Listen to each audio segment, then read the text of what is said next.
Bonjour à tous, mon invité ce matin dans les coulisses du Grand Lyon est candidate à la municipale anticipée de Francheville. Bonjour Hélène Duvivier. Bonjour. Vous êtes donc candidate à cette élection puisqu'on connaît désormais la date, ça sera le 25 janvier 2025. Cela fait suite à la démission il y a quelques semaines du maire de la commune de Francheville, Michel Rantonnet. Alors vous étiez conseillère d'opposition depuis 4 ans. Aujourd'hui, qu'est-ce que vous portez concrètement comme message? C'est ramener la paix et la sérénité à la mairie et dans la ville? Voilà, c'est exactement ça.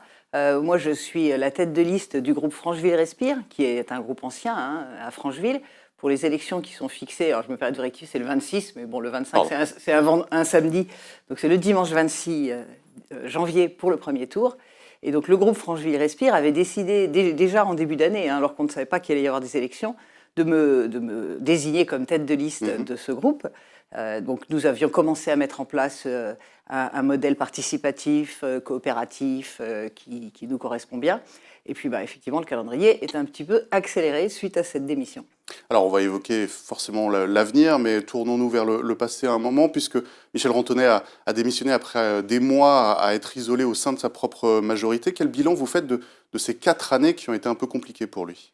Alors on peut dire que la sortie n'a pas été la plus glorieuse. Effectivement, pendant 1 an, ça a été très très compliqué. L'ambiance était très pesante pendant les conseils municipaux. Nous, on est le groupe d'opposition. On les regardait faire un peu effarés en se disant l'intérêt des Franchevillois là-dedans a l'air d'être complètement oublié. Donc c'est bien que ça s'arrête. Ça aurait peut-être été mieux que ça soit 1 an avant. Le reste du bilan de Michel Rantonnet, il y a du pour et il y a du contre. C'était plutôt un maire bâtisseur et assez centré sur tout ce qui est équipement sportif. Il y avait de quoi faire, parce qu'effectivement, les équipements sportifs de Francheville, quand il est arrivé, n'étaient pas en très bon état. Donc, il a mis beaucoup d'investissements là-dessus. C'est un ancien banquier. Alors, je ne sais pas si c'est pour ça, mais il ne fait pas du tout confiance aux banquiers. Du coup, il a très peu endetté la commune. Même à l'époque où les taux d'intérêt étaient très très bas, ça aurait peut-être été intéressant, il ne voulait surtout pas faire appel aux banquiers. Oui. Je ne sais pas, peut-être qu'il règle des comptes, j'en sais rien. Mais les finances sont saines et le parc sportif est rénové. C'est déjà pas mal. Pour le reste, les services publics ont été sacrifiés, tout ce qui est budget de fonctionnement était rogné partout où c'était possible. Les agents municipaux sont totalement déprimés parce qu'il y a eu une valse des cadres incroyable. Il usait les DGS. Enfin, c'est quelqu'un qui ne sait pas travailler collectivement.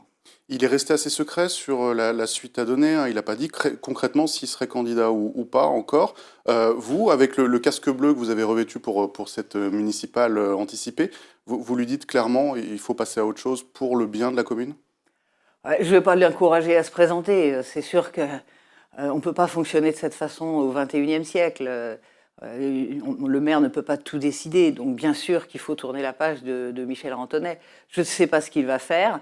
Ce qu'on a pu observer, alors on l'a vu lors de la cérémonie du 11 novembre, c'est très précis, on a vu ces anciens colistiers rejoindre un certain Olivier Roche, qui est un leader de Reconquête, les Zemmour. Donc ces anciens colistiers sont dans ce groupe-là. Bon. Le fait qu'ils soient là avec leur écharpe bleue pendant la cérémonie du 11 novembre, moi personnellement ça m'a choqué, mais c'est leur choix. Donc j'imagine que s'il revient, ça sera sûrement avec eux, ou alors ils ne vont pas se couper en 3, quand même, ça me paraîtrait incroyable. Donc je ne sais pas, de toute façon ils font ce qu'ils veulent. Nous on déroule, on a notre programme qui était déjà prêt, donc c'est leur souci, ça, pas le nôtre. Eh bien justement, évoquons-le, puisque si vous êtes élu fin janvier ou début février, s'il y a un second tour, évidemment, vous allez avoir seulement 1 an pour dérouler votre programme. Ça laisse très peu de temps pour actionner des leviers. Est-ce que vous avez ciblé des chantiers prioritaires, des choses à faire dans les tout premiers mois de votre potentiel mandat? Alors oui, effectivement, le problème, c'est ce mandat d'1 an. Il va falloir qu'on mobilise les Franchevillois pour aller voter quand même si c'est pour 1 an. Et on a un peu deux grands axes. D'un côté, on a le style, la façon de travailler. Donc ça, on va pouvoir déjà commencer à le mettre en place pour travailler davantage avec les Franchevillois, pas en communication, mais en co-construction. Et puis, on a le sujet de la discorde, qui est celui de Bel Air, du chantier de Bel Air, qui était à l'origine de la démission de Michel Rantonnet. Il se trouve que c'est un projet de la métropole.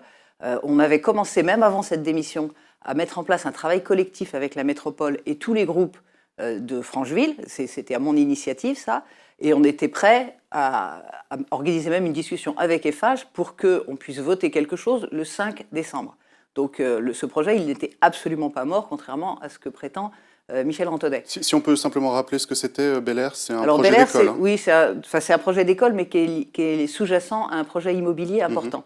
Et il nous avait été présenté en septembre de manière très lapidaire, avec juste, il faut échanger des terrains pour pouvoir construire l'école.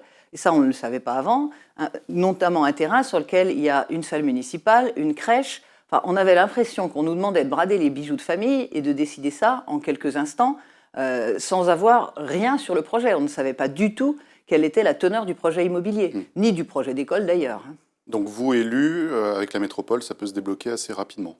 Ah bah oui, mais on ne va pas forcément prendre exactement le même projet. On va le retravailler. Ouais. Il y a des points sur lesquels on n'a pas eu de précision encore. C'est tout ce qui avait été discuté entre le maire et EFAGE, parce qu'il y a eu aussi des discussions comme ça. Et puis surtout, on va en parler avec les habitants. Et ça, justement, renouer le dialogue avec les habitants, avec les commerçants, c'est quelque chose qu'on vous fait vraiment remonter. Il y avait un manque au temps de Michel Rantonnet.